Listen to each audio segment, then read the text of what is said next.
Recently, I saw a post by a young woman I know on social media complaining about politics, and I became interested in the conversation between her and two friends. Since their mothers are my two best friends, and I've known them since they were babies, I decided to engage in their conversation.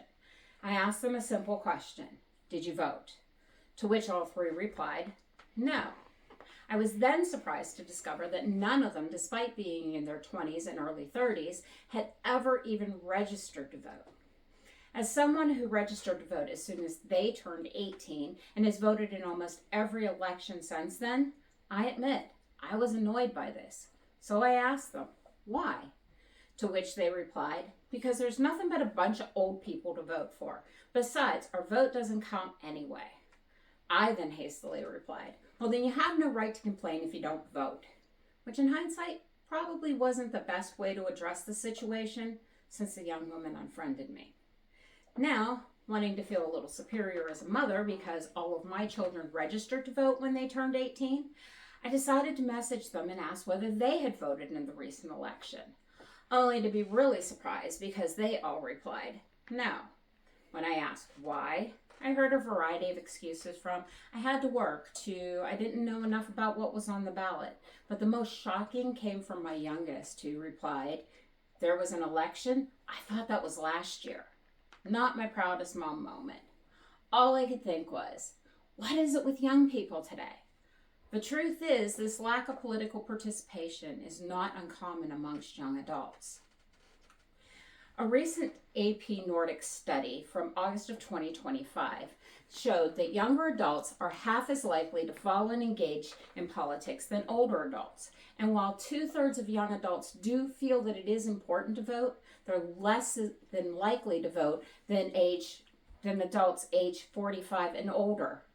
The study concluded that young adults are more apathetic than older adults on many political issues, such as government spending and immigration. However, this apathy and lack of political participation is not entirely their fault. Young adults' disengagement from politics stems from a systematic decline in civics education, leaving them without the necessary knowledge to participate effectively. Therefore, increased instructional time both inside and outside the classroom is needed to increase their participation. According to Robert Kelly, in their article, The State of Civics Education in the General Populace, that was published on the American Bar Association's website in 2024, the passage of the No Child Left Behind Act in 2001 that placed greater emphasis on basic math and reading skills for standardized tests also resulted in a corresponding decrease in educational instruction for history and civics, with only 10% of classroom time being devoted to these subjects. This resulted in reduced civics knowledge amongst young people, with students showing only a 20 to 25% proficiency in the subject.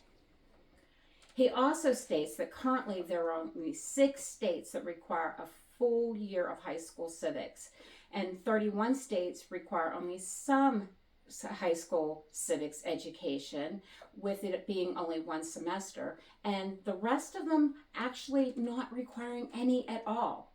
And at a middle school level, only 5 states require dedicated civics courses, while 25 states require only some form of civics, and 20 states mandate no civics instruction at all.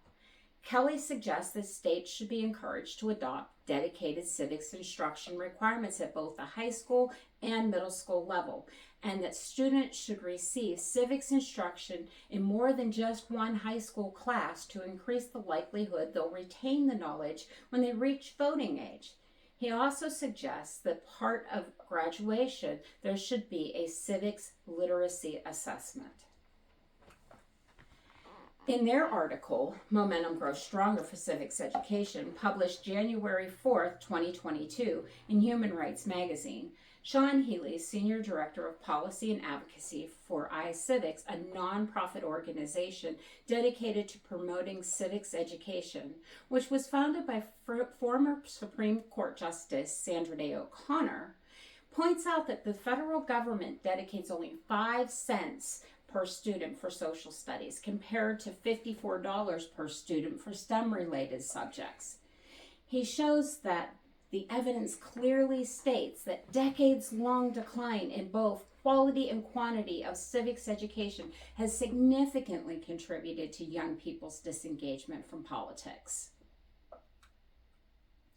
Justice O'Connor was a strong advocate for civics education, saying there was no more important work than deepening young people's engagement in our nation.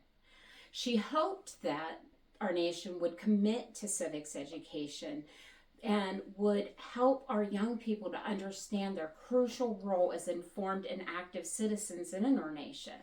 And she hoped that to achieve this, that private citizens, counties, states, and the federal government would work together to fund nationwide civics education. And while it's essential to increase the civics instructional time in the classroom, this education also needs to take place outside of the classroom and needs to be encouraged in our communities and at home as well. The Boys and Girls Club of America suggests discussing politics with kids even when they're very young because it encourages critical thinking, it helps them to develop a tolerance for diverse ideas, and it gives them a chance to explore their own personal values. This also gives young people the chance to develop skills in civil discourse, enabling them to have productive, respectful conversations with others, especially those with different beliefs, without resorting to violence. Some other ideas from the Boys and Girls Club of America about talking to young people about politics are ask them what they've heard about a topic and how it makes them feel. Make sure you use age-appropriate wording and explain the issues factually. Stay neutral in your descriptions to avoid implying that there is a right side versus a wrong side. And let them know that not everybody believes the same way.